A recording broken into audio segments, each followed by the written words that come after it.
심고 거두고 하나님을 기대하자라는 제목으로 하나님의 말씀을 전하기를 원합니다. 먼저 한 분을 소개하기를 원합니다. 윌리엄 캐리입니다. 인도 선교사였고 근현대의 선교사 아버지라고 창시자라고 하는 윌리엄 캐리입니다. 그는 구두수성공입니다. 은혜를 받았습니다. 성경을 받습니다. 보다 보니까 하나님은 영국만이 하나님이 아니고 열방의 하나님, 선교의 하나님인 것을 느꼈고 감동을 받았습니다. 그래서 목사님에게 부탁합니다. 우리는 왜 영국은 선교하지 않습니까? 라고 할 때 그때 가장 또 다녔던 교회가 칼빈주의 중에서 극단적 칼빈주의, 더 나아가 지나친 청교도주의자가 있습니다. 칼빈주의는 잘못된 게 아니라 극단으로 갔다는 겁니다. 그게 문제입니다. 그래서 하나님이 하실 건데 우리는 할 일이 아니야. 속으로는 그렇겠죠. 구두수성공 주제에 뭐 자꾸 말이 많아 라고 했을 겁니다. 그러나 그는 감동 말씀을 붙잡고 세계 지도를 책상에 놓고 7년간 기도합니다. 그리고 일어납니다. 그리고 나갑니다. 그리고 많은 선교사를 도리어 세계로 파송하는 단체까지 만들어 버립니다. 그러나 그는 어려움이 없는 게 아니었습니다. 그 생애에 일찍이 5살짜리 자기가 자녀가 죽었고 아내가 정신질환을 알아가지고 늘 자기를 괴롭히고 힘들게 하고 공격하는 일을 당함했음에도 불구하고 사역을, 인도 선교를 잘 마쳤던 사람이 바로 이분입니다. 이분이 사역을 가다가 1792년 영국 놈티엄 침례교 목기자 협의회 총회에 가서 잠깐 설교를 했습니다. 그 말씀의 본문이 이사야 54장 2절 3절입니다. 내 장말터를 넓히며 내 처소의 회장을 아끼지 말고 널리 펴되 너희 줄을 길게 하며 너희 말뚝을 견고히 할지어다. 그러니까 장말터를 점점 넓히라 말합니다. 우리가 다시 한번 2025년과 2026년에 내 장마터는 넓혀졌는가, 믿음의 장마터는 넓혀졌는가, 기도의 장마터는 넓혀졌는가, 봉사 예배의 장마터는 넓어졌는가, 하나님께 시간과 물질의 드림은 점점점 넓어지고 있는가, 좁혀졌다면 무엇일까? 나와 가정과 교회에 대해서 다시 진단받아서 내가 변하지 않으면 우리는 하나님의 마음껏 붙들려 쓰임 받을 수 없습니다. 그리고 윌리엄 캐리는 두 가지를 강조합니다. 첫째는 하나님으로부터 위대한 일을 기대하라 말합니다. 이거 아무것도 아닌 것 같지만 인도 선교의 아버지고 처음에 선교의 불을 지폈던 그분이 했기에 지금까지도 많은 사람이 해자되는 말씀입니다. 하나님으로부터 위대한 일을 기대하라. 그래서 모든 사역의 주도권은 하나님께 있다. 그래서 인간의 능력이 아니라, 인간의 자질이 아니라 그래서 하나님이 하신다, 기대하자. 거룩한 낙관주의인데, 그러나 이걸 다른 말하면 믿음으로 기대하라라고 말하고 있습니다. 하나님의부터, 인간으로부터가 아니라 하나님으로부터 위대한 일을 기대하라. 올해 한 해가 밝았습니다. 아무 기대도 없이 낙심만 붙잡고 있고 실패만 붙잡고 있고 부정적인 것만 붙잡고 있다면 아무런 변화도 복도 오지 않을 겁니다. 두 번째로 하나님을 위해 위대한 일을 시도하라. 믿음은 반드시 시도, 순종이 있어야 되는데 죽은 믿음 갖고 살지 말라. 믿음으로 발걸음을 옮겨라. 믿음으로 나아가라 라고 말하고 있습니다. 올해 뭘 실천하기를 원합니까? 아무런 생각 없이 이제 얼마나 많이 세상이 바뀌어지는 인공지능 시대인데 우리가 생각을 천천히 해야지. 아닙니다. 벌써 새해가 벌써 밝아왔고 이제 첫 주지만 바로 조금만 지나면 벌써 조금만 더 지나면 또 둘째 주가 올 것이고 그 전에 내가 올해 한 해 무엇을 시도해야 될까, 시도를 해봐야겠다. 그것에 대해서 우리가 한번 교훈을 얻기를 원하는데 결국은 이 윌리엄 캐리를 통해서 열매는 뭡니까? 침체된 교회를 깨우는 경종의 역할을 구두수성공이었던 이 사람이 은혜 받자 영국을 깨웠고 그리고 교회를 깨우는 일을 합니다. 선교하자. 그래서 근대 선교의 운동의 시발점이 되었다라고 세계 선교의 문을 여는 열쇠 역할을 감당했고 그리고 비전의 확장을 했어. 그냥 편안히 예수 믿고 고난 없이 안주하는 신앙생활이 아니라 비전을 갖자. 내게 비전이 뭘까? 내 남은 생애에 비전이 뭘까? 비전을 갖고 살아가는 역사가 있습니다.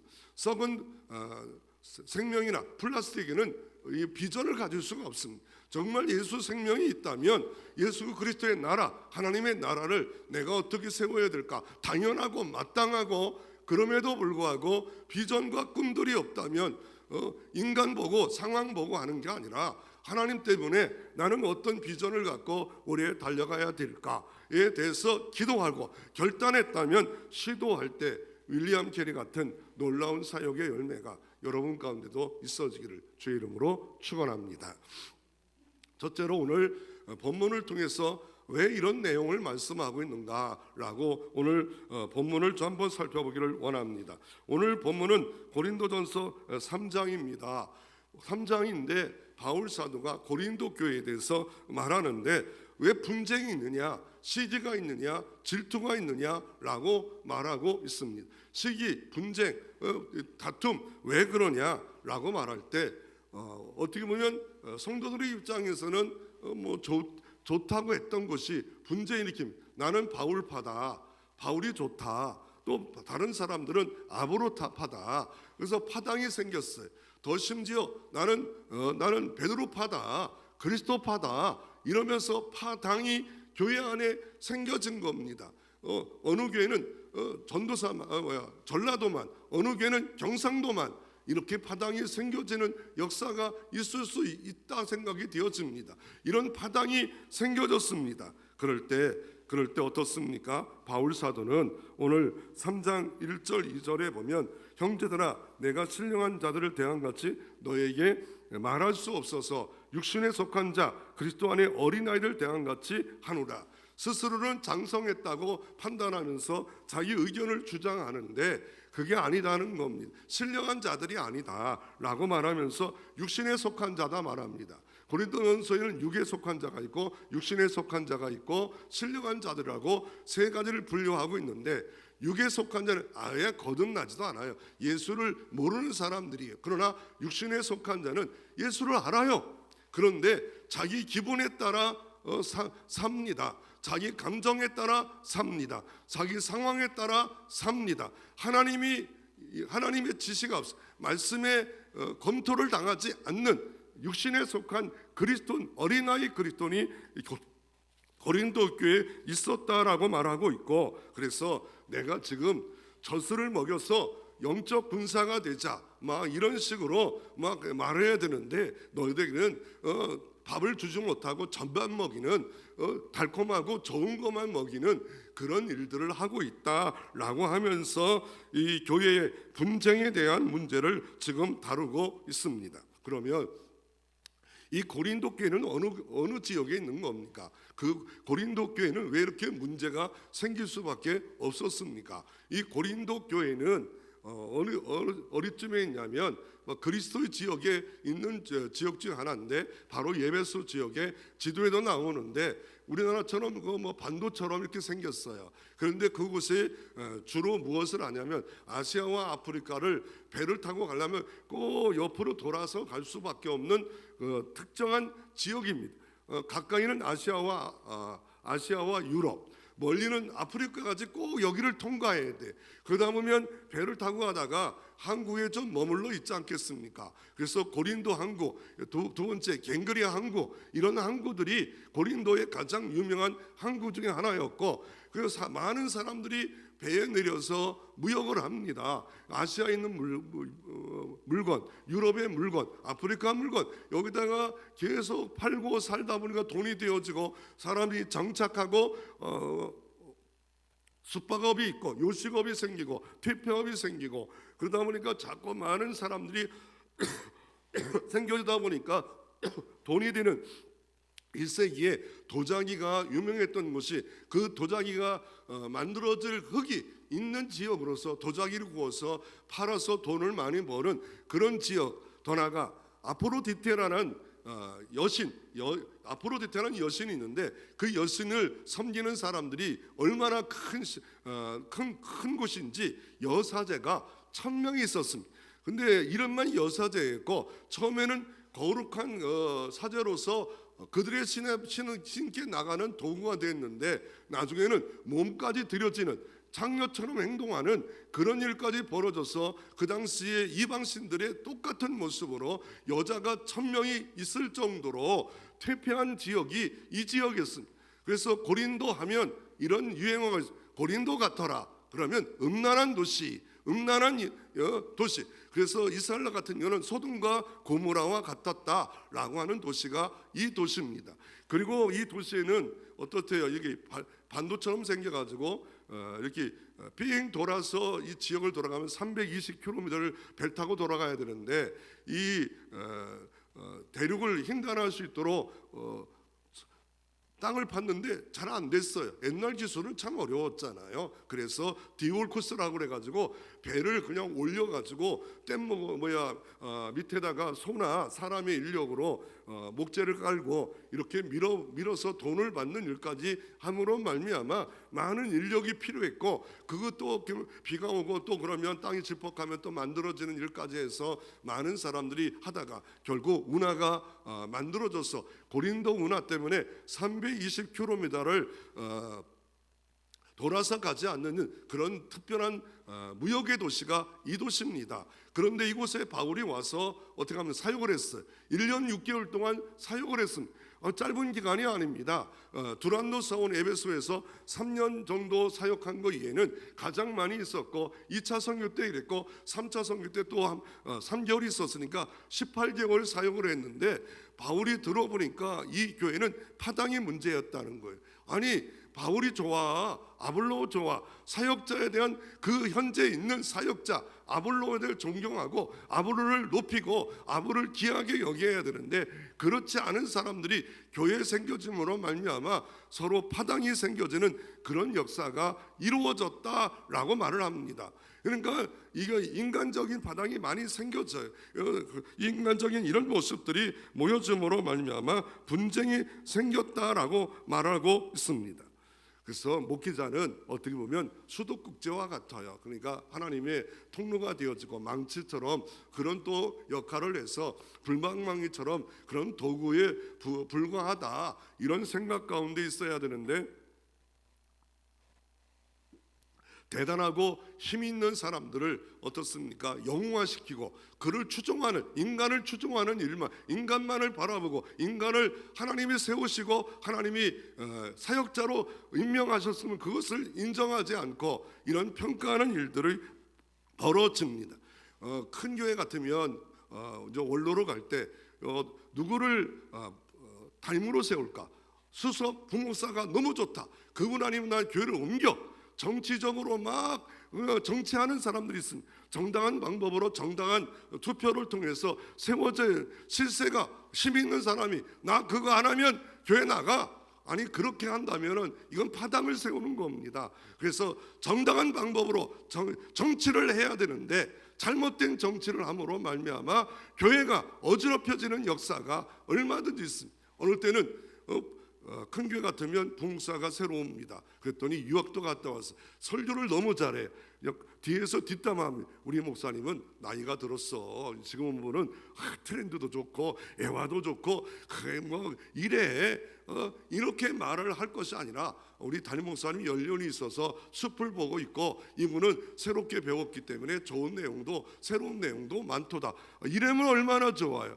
뒷담화 군시렁 되면서 이렇게 살지 말라는 거예요. 그래서 하나님이 바울도 사역을 감당했고 아볼로도 사역을 감당했다라고 이렇게 말하고 있는 겁니다. 그래서 고린도 교회 문제가 한두 가지가 아니에요. 한 10배까지가 문제가 있어요. 뭐냐면 여선이 수건을 써야 되는가, 애찬의 문제, 부활의 부인, 파벌 문제, 음행 문제, 성사 문제, 결혼 문제, 우상 제물 문제, 사도 문제, 방언 문제, 거짓 사도들 문제, 거짓 일꾼들 문제, 다양히 너무 많아요. 그래서 어느 때 이렇게 말할 수 있습니다. 고린도 교회도 교회야? 라고 말하는 사람까지 생겨질 수 있지 않습니까? 그런데 하나님의 평가는 뭡니까? 고린도전서 1장 1절 2절 앞에 우리는 한번 서봐야 됩니다. 함께 한번 고린도전서 1장 1절 2절 같이 한번 읽어봅니다. 사도 바울은 하나님의 입장에서 어떻게 말하는가, 그 교회에 문제가 많고 정말 많은 문제가 있는 교회를 향해서 어떻게 말하는가 같이 한번 읽어봅니다. 하나님의 뜻을 따라 그리스도 예수의 사도로 부르심을 받은 바울과 형제 소스때는 고린도에 있는 하나님의 교회 그 그리스도 예수 안에 거룩하여지고 성도로 부르심을 받은 자들과 또 각처의 우리 주 곧 그들과 우리 주 되신 예수 그리스도를 이름을 부르는 모든 자에게 아멘. 뭐로 평가하고 있습니까? 이 교회를 교회야라고 평가한 게 아니라 하나님의 교회다. 교회는 하나님의 교회입니다. 또 교회는 그리스도의 예수 안에 거룩하여지고 성도로 부름받은 자들의 모임입니다. 이 성도라는 단어가 있어요. 거룩한 성도. 여러분이나 나나 거룩합니까? 또 옛사람이 전적 부패가 나를 지배하고 있는데 동일하게 이 고린도 교회도 성도라고 부릅니다. 그리고 각처에서 우리의 주 곧 그들의 우리의 주 되신 예수 그리스도의 이름을 부르는 모든 자에게, 중요한 건 예수를 주로 고백하고 있느냐 말이에요. 그래서 문제없는 교회 없고 문제없는 신자가 없다 생각하였지만 좋습니다. 문제가 조금 드러난 것뿐입니다. 문제가 좀 많이 발견된 것뿐입니다. 그럼에도 불구하고 하나님은 주를 부르는 자는 그 교회다 이렇게 말하고, 이게 교회야, 이게 목사야, 이게 직분자야, 이런 말들을 함부로 하지 말라라고 말하고 있습니다. 왜 그러냐면 하나님이 입법자와 재판자는 하나님밖에 없대요. 재판관은 하나님의 교회를 재판할 사람은 하나님밖에 없는데, 내가 재판 자리에 서서 이게 교회야, 이게 목사야, 이게 장로야, 이게 권사야 함부로 재단하지 말라는 거예요. 하나님 자리에 있지, 원수까지도 우리가 함부로 우리가 스스로 가서 공격하지 말고 기도하라, 사랑하라고 하는데, 같은 그리스도의 몸인 교회가 하나가 되어지면 더 힘있고 더 능력 있고 연합되어지면 더 강해지는데, 분열시키고 다툼을 일으키고 갈라놓고 갈라치고 이런 일을 통해서 교회가 힘이 빠지는 일들이 너무 많기 때문에 그러지 말라라고 하시면서 바울과 아볼로는 각각 사역자다라고 바울은 이렇게 말하고 있습니다. 왜 이런 내용을 계속 말씀하고 있냐면, 바울은 농사의 비유, 건축자의 비유, 성전의 비유를 통해서 말하고 있습니다. 먼저 농사의 비유를 통해서 바울은 심는 자였다, 이 교회를 개척한 개척자였다. 그런데 아볼로는 물 주는 자다 말합니다. 그래서 이 개척자가 잘 해놓고 가면 두 번째 교역자가 거의 통계로 보면 그 교회를 견디다 못해 나가버립니다. 쫓겨나갑니다. 그런 게 비일비재합니다. 개척자는 개척의 마인드로서 교회를 돌보는데, 새로 오신 목사님은 개척 마인드가 없어요. 개척했던 그 어려운 시절, 개척했던 힘든 시절 없어요. 대부받기를 원하고 헌신하기 원치 않고, 그러다 보니까 교인들이 옛날 목사님이 좋았어, 정말 그때 그 목사님은 이렇게 했는데 이분을 대우만 받으려고 그래, 섬김만 받으려고 그래. 그런데 그렇게 하지 말고 오직 자라나게 하시는 분은 하나님이시니라 라고 말씀하고 계십니다. 사역자가 주인이 아니라 그냥 과정이요 도구다 라고 이렇게 말하고 있는, 농사일을 통해서 말하고 있는데, 그러면 또 하나는 뭐를 얘기합니까? 또 하나는 농사뿐만 아니라, 그래서 너희는 하나님의 밭이니라, 교회는 하나님의 밭이래요. 또 하나는 뭐냐면 하나님의 집이래요. 어떻게 집입니까? 고린도전서 3장 16절 말씀을 함께 한번 읽어봅니다. 고린도전서 3장 16절 같이 한번 읽어봅니다. 너희는 너희가 하나님의 성전인 것과 하나님의 성령이 너희 안에 계신 것을 알지 못하느냐. 9절도 같이 한번 읽어봅니다. 우리는 하나님의 동역자들이요 너희는 하나님의 밭이요 하나님의 집이니라. 그러니까 하나님의 집이래요. 성령의 전이래요. 그러므로 하나님 성령께서 주인 돼서 CEO가 돼서 성령께서 일하시는 것이지, 내가 주인 돼서 내 경험, 내 판단으로 막 잣대를 대고 자르고 부시고 이게 안 돼, 이거면 안 돼, 저거만 율법주의로 복음주의가 은혜로 섬기고 사랑할 교회가 그것이 안 돼서 시기, 다툼, 분쟁, 딱 이거 선을 긋고 이래야 돼, 저래야 돼, 이런 말들이 너무 왔다 갔다 하다 보면 결국 다툼밖에 없다라고 말하고 있습니다. 그래서 어떻습니까? 또 하나는 뭐냐면, 또 오늘 본문을 통해서 주시는 것은 10절부터 15절입니다. 그리스도가 건축자가 되어서 터를 그리스도를 세워서 교회의 여러 가지 일을 통해서 교회를 세웁니다. 그런데 마지막 때 불로 심판이 있다는 거예요.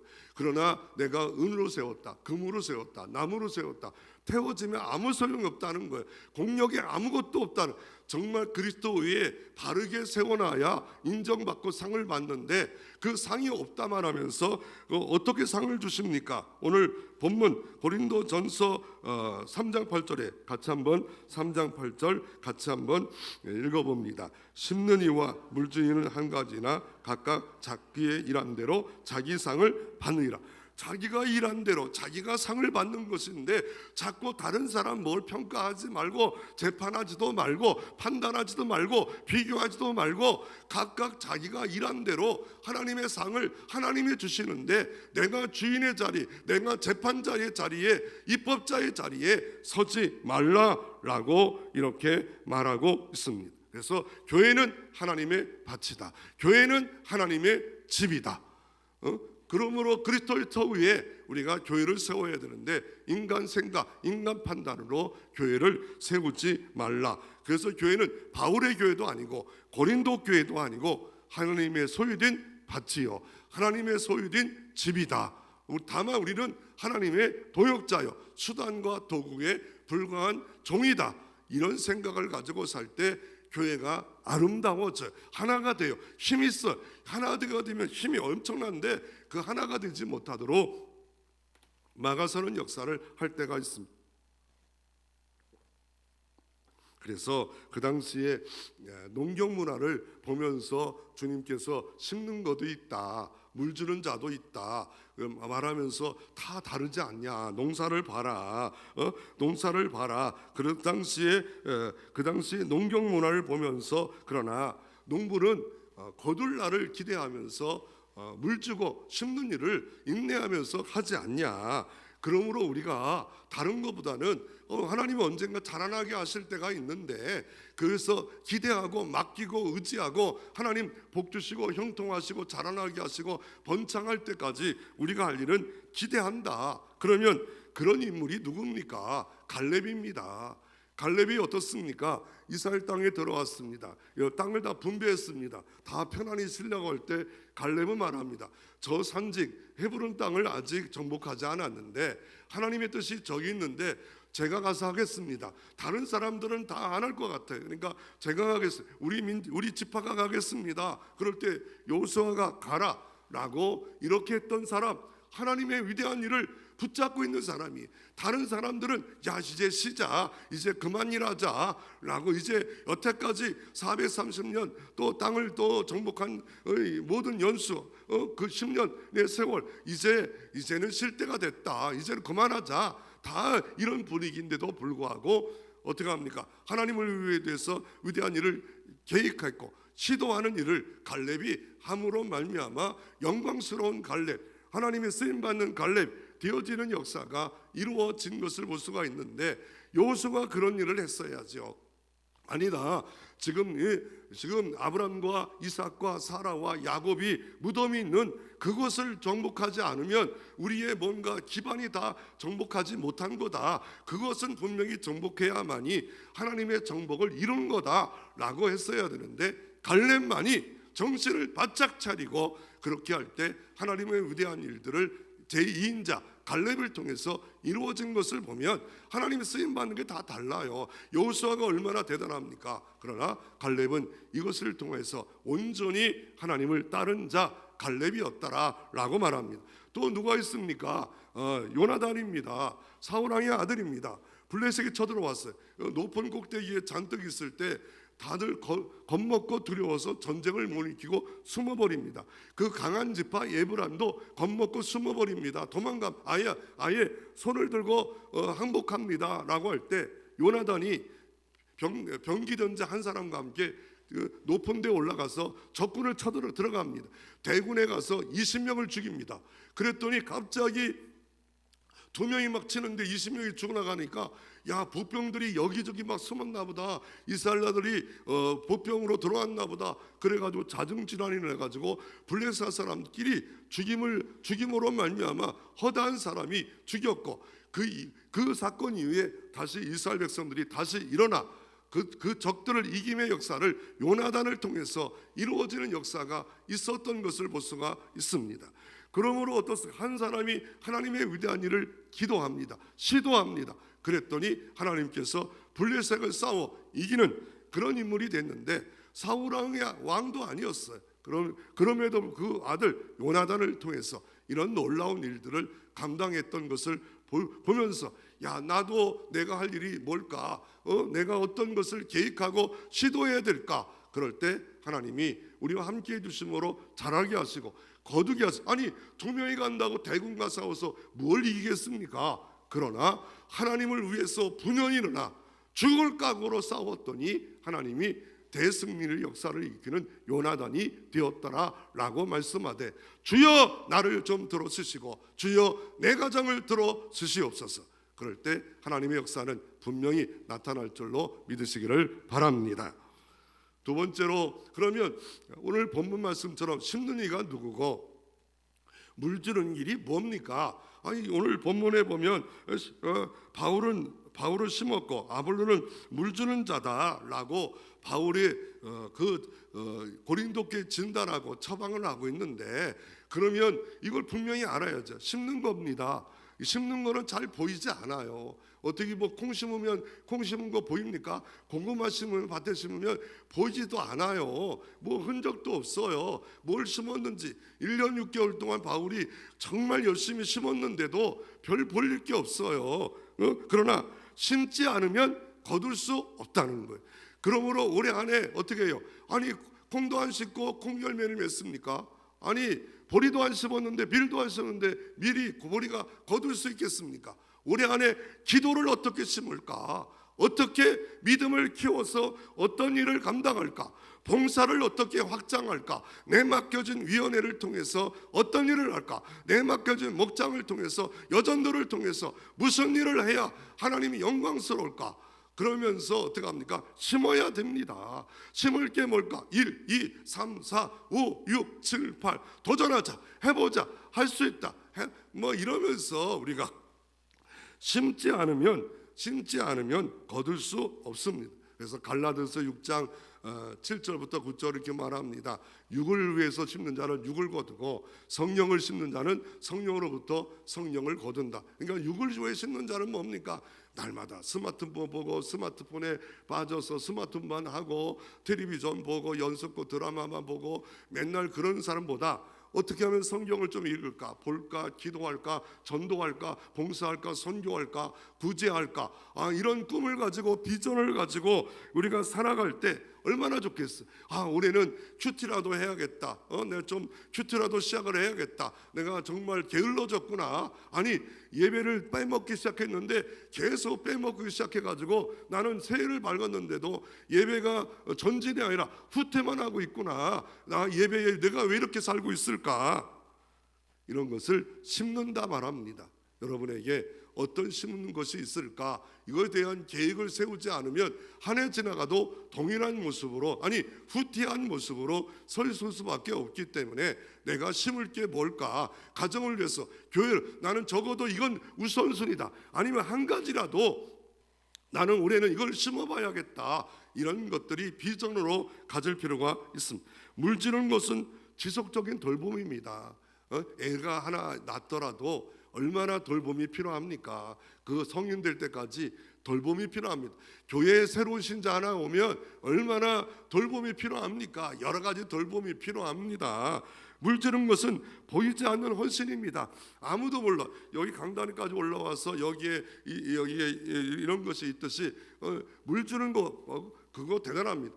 쌀밑자는 한자로 보면 88자가 쌀밑자가 있다는 거예요. 88번에 물 주는 자, 잡초를 제거하고 돌을 제거하고 병충해를 하지 않으면 쌀을 먹을 수 없는 거예요. 그러므로 우리가 먹을 때 숟가락 하나 뜨고서 하나님 감사합니다. 농부의 노력과 애씀으로 거의 100번의 노력을 때문에 내가 이 쌀 한 톨을 먹는 겁니다. 그러면 모든 것이 맛있고 감사하지 않겠어요? 아니 내가 지금 쉽게 먹고 돈 있으니까 먹는다는 사람보다 아니 또한 내 오장육부가 튼튼함으로 말미암아 먹을 수 있게 해주신 거 감사합니다. 이런 아주 자세하고 아주 우리 일상에서 감사할 것들이 얼마나 있지 않겠습니까? 그래서 물주는 이는 보이지 않는 헌신이 아니 애를 키우는데 애가 얼마나 힘들어요. 그래서 요새는 맞벌이 부부들이 너무 힘들어요. 직장 갔다 와서 애가 감기에 걸려 열 나보십시오. 그러면 잠을 못 자요. 그냥 그러다 보면 또 출근해야 되고 또 열 나면 직장에 또 나와야 되고 부모가 또 곁에 있어야 되고 그러니까 맞벌이 부부라 너무나 부모가 같이 살지도 않지 않습니까? 그러니까 그 건강할 때 애를 낳지 않으면 나이 들어서 꼬박 한 이틀 새봐요. 또 자다가 또 깨다가 막 그래봐요. 직장 가봐요. 이거 체력 다 나갑니다. 건강 다 나갑니다. 그러나 중요한 거는 물질은 자라도 자라게 할 수 없다. 은혜다. 하나님이 어떻든 자라나게 하고 성장하고 조급하지 마세요.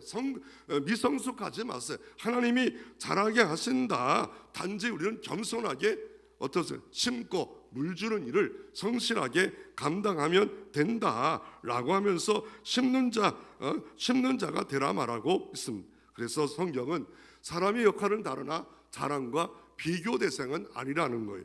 바울과 아볼로가 경쟁자가 아닙니다. 동행자입니다. 동반자입니다. 아군입니다. 함께할 사람들입니다. 비교의 대상이 아닙니다. 다 포지션이 다릅니다. 역할이 다릅니다. 아내 역할이 다르고 남편 역할이 다르고 가정이 서로가 경쟁하고 비교하고 시기하고 질투하면 이 부부가 하나 되어서 연합해가지고 자녀를 돌봐야 되는데 네가 더 많이 했어, 내가 더 많이 했어 이렇게 따지다 보면 다툼만 생기고 결국 자녀들까지 피차 싸우니까 멸망의 길로 걸어갈 수밖에 없는 자녀가 될 수밖에 없다 말하고 있고 오늘도 성경은 이렇게 말합니다. 고린도서 3장 16절에 보십시오. 17절 말씀. 다투고 시기하는 자는 하나님이 어떻게 한다면 같이 한번 성경을 읽어봅니다. 누구든지 하나님의 성전을 더럽히면 하나님이 그 사람을 멸하시리라. 하나님의 성전은 거룩하니 너희도 그러하니라. 하나님이 멸하신대요. 멸하시는 가정이고 멸하시는 걸 차가 온다라고 하는데 우리가 자기 역할을 감당하면 어떻게 역할을 감당합니까? 바울은 늘 나는 복음의 종이다. 예수 그리스도의 종이다. 아브로도 종이다. 모든 사람이 종이다. 이런 생각 갖고 살아야 되겠고 둘 다 하나님의 중심으로 세상 중심이 아니라 육신적인 게 아니라 하나님의 중심으로 모든 걸 판단하고 경쟁자가 아니라 누가 인기가 높든지 누가 뭐 하든지 동역자다. 동반자다. 동행자다. 그래서 우리가 이렇게 살아가면 되는데 왜 이렇게 차이를 둡니까? 하나님은 바울은 물주는 자였어요. 아니 심는 자였어요. 개척한 자. 또 어떻습니까? 아볼로는 물주는 자였습니다. 바울이 세운 교회에다가 세웠어요. 그럼 바울은 신학적이고 십자가 중심이고 설교가 아볼로는 어떻습니까? 아볼로는 사도행전 18장에 보면 그는 논리적이고 설득적이고 이런 사람입니다. 다 다양하게 하나님이 은사를 줘서 그 분야에 맞게 하나님이 세웠다 이렇게 생각하면서 우리가 하면 되는데 잘하는 위치 재판자의 위치까지 우리가 올라가지 말라라고 말하고 있습니다. 그래서 왜 이렇게 고린도 교회 이것이 더 드러납니까? 그 고린도 교회 아까도 말씀드린 것처럼 고린도 교회 바로 그리스도 지역 옆에 있기 때문에 그리스도 지역은 철학의 도시 아닙니까? 소크라테스, 아포로테스 막 이런 사람처럼 이 모든 사람이 나는 소크라테스 좋아, 난 플라톤이 좋아 뭐 이러면서 파당을 이루었던 것, 난 그분의 제자야. 그런 것들이 교회까지 와서 어떻게 합니까? 주인이신 하나님이 주인인데 하나님이 이 교회에 핏값으로 산 내 교회인데 내 아버지 교회인데 그렇지 못해서 여러 가지 문제를 일으킵니다. 우리는 문제를 일으키는 사람이 되는 게 아니라 문제를 어떻게 하면 사랑으로 섬길까? 은혜로 섬길까? 내가 섬기는 종이다. 문제를 드러내는 종이 아니에요. 문제없는 교회 없고, 문제없는 신자 없고, 문제없는 목회자 없고, 문제없는 중직자 없습니다. 그거 드러내봤자 아무 소용없어.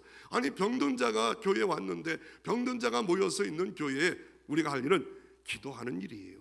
사랑으로 기도하면 하나님이 분명히 자라나게 하실 때 그 마음이 이거 잘못된 길을 선택하고 있구나, 잘못된 방향을 잡고 있구나, 예배 중심, 말씀 중심이 아니었구나, 돌이키는 역사는 하나님의 역사입니다. 자라나게 하시는 분은 하나님이다 라고 말하고 있기에, 옳고 그름은 웬만하면 초등학생도 다 따져요. 옳고 그름 못 따지는 게, 율법적으로 보면 성경이 어떻고 뭐가 어떻고 뭐가 어떻고 모든 것을 다 내려놓고, 판단, 재판 다 내려놓고 오직 주님만 바라보고 예수 십자가 바라보는 사람들이 교회를 이끌어갈 때 그 교회는 하나님이 분명히 반드시 내온이 잘 된 것처럼 범사에 잘 되고 강건하고 축복된 역사가 이루어질 줄로 믿으시기를 바랍니다.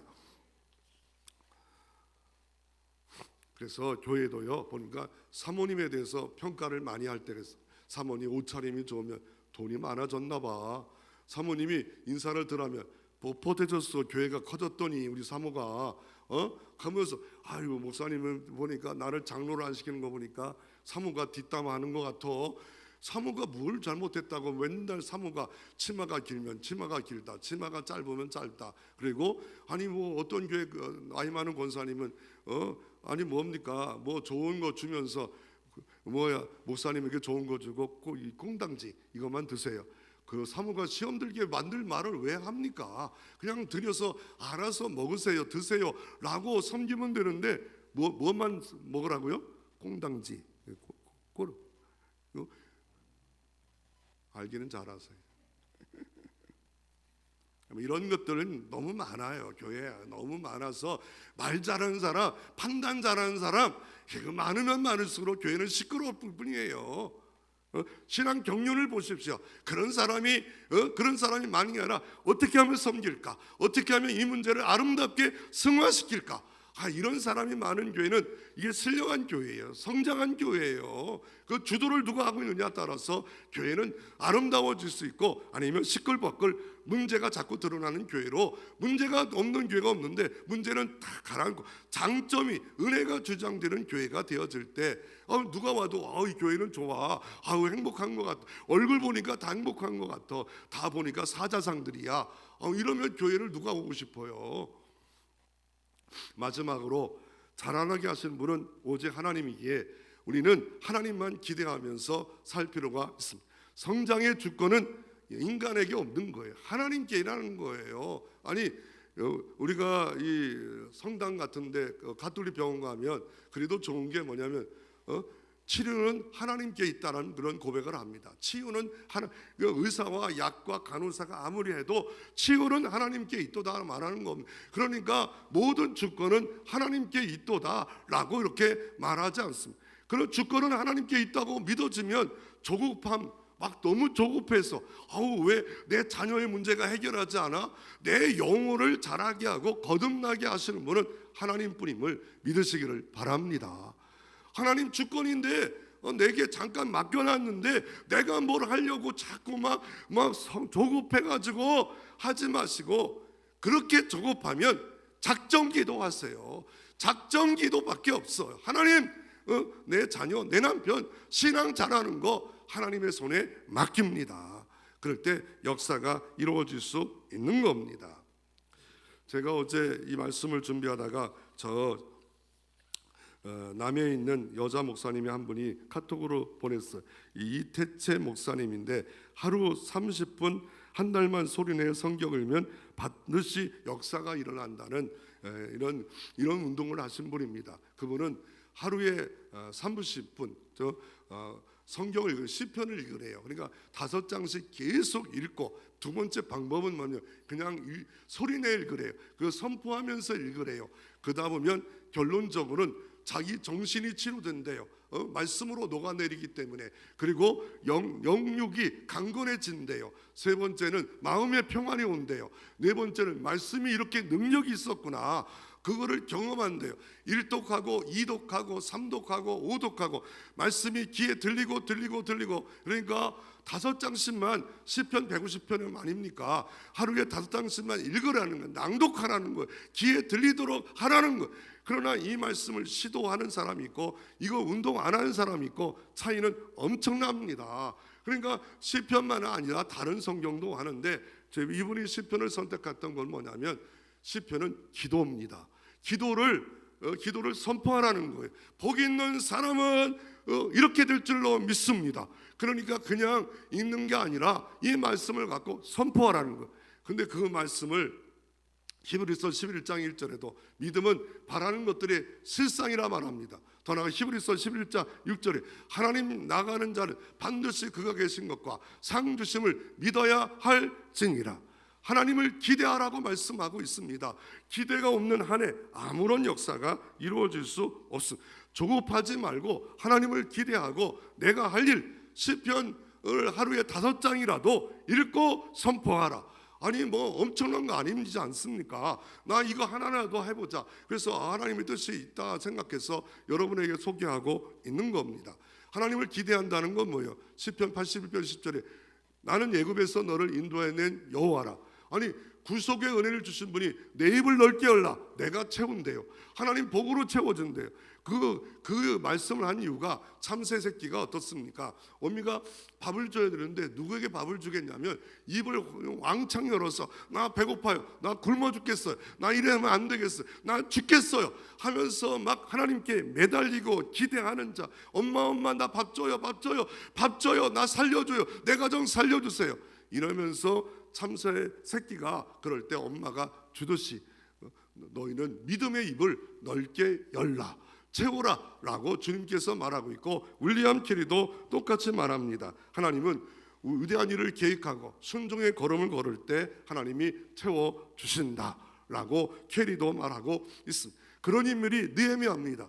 어느 날 바벨론에 있는데 친구 하나네가 와서 어떻게 합니까? 예루살렘 성벽이 해파되었다고 그 예루살렘 갔다 온 자가 보고합니다. 그럴 때 절망하고 낙심만 할 수 있잖아. 아니 벌써 바벨론 포로 돌아갔는데 아직까지도 성벽이 재건되지 않았어. 아우 낙심이야 막 이럴 수 있지 않습니까? 그런데 그때부터 기도합니다. 그때부터 금식합니다.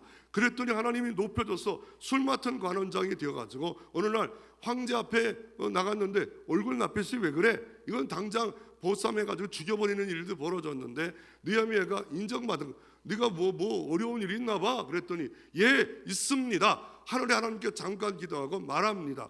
아니 우리가 내 선조가 있는 그 선조가 있는 땅이 해파됐답니다. 그때 부인도 에스더가 부인이었다고 말을 합니다. 왕비도 거기에 있었더라. 왕비도 있게 아주 그냥 적나라하게 말을 합니다. 그러니까 그 왕비의 나라, 그 에스더의 나라, 바로 이 나라가 성벽도 재건하지 못했습니다. 그러니까 갔다 와라. 내가 물질을 주고 모든 거 다 도와주겠다. 그래서 어떻게 합니까? 왔는데 많은 방해가 있었습니다. 그럼에도 불구하고 한쪽에는 기도하고 한쪽에는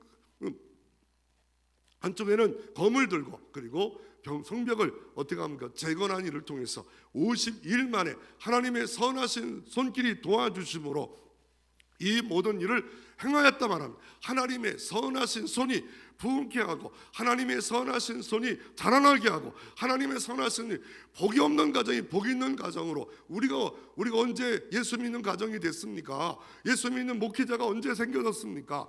그런데 140년 전에 복음이 들어와 이렇게 되지 않았습니까? 이런 또 다른 인물을 소개하기를 원하면 사도 바울입니다. 사도 바울, 그는 예수 믿는 폭행자였지만 핍박자였지만 그는 빌립보 4장 14절에 내게 능력 주시는 자 안에서 나는 모든 것을 할 수가 있느니라. 그러니까 하나님을 기대하는 거예요. 내가 하는 게 아니라는 거예요. 주님이 주시는 능력과 권능을 줄 때 일한다는 것, 하나님이 잘하게 하신다는 것, 계속 잘하게 하신, 끊임없이 잘하게 하시는 일을 우리가 해야 되기 때문에 어떻게 해요? 우리는 심고 물주고 하나님을 예배할 때도 기대하고, 기도할 때도 기대하고, 철학할 때도 기대하고, 새벽도 기대하고, 봉사할 때도, 설거지할 때도 기대하고, 그럴 때 하나님은 생각하는 것과 구하는 것에 능히 넘치게 하실 분이 여러분에게 능히 넘치는 축복의 한 해 다 되시기를 주의 이름으로 축원합니다.